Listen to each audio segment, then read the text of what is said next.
Donc ici, vous avez un exemple de corail qui est devenu tout blanc, hein. Donc ça, c'est une photo qui a été prise dans l'île de Moorea en Polynésie. Et donc ça, c'est dû au fait que normalement, les coraux vivent en symbiose avec une algue endophyte. Et donc cette algue endophyte ne peut pas survivre à des températures qui sont supérieures à 30 degrés pendant 2 à 4 semaines consécutives.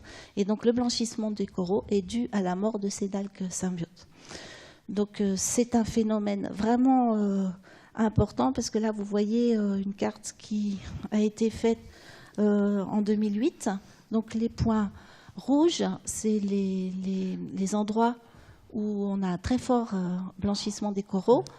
Et les points verts sont les endroits où on n'en voit pas. Vous voyez que c'est vraiment très très rare au niveau de la distribution. C'est donc un phénomène extrêmement important.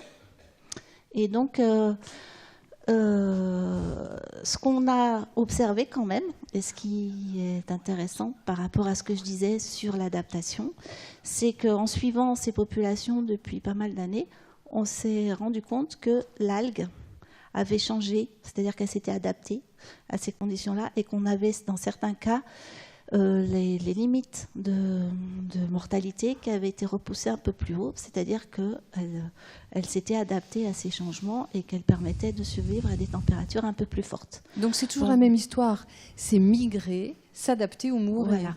Ouais.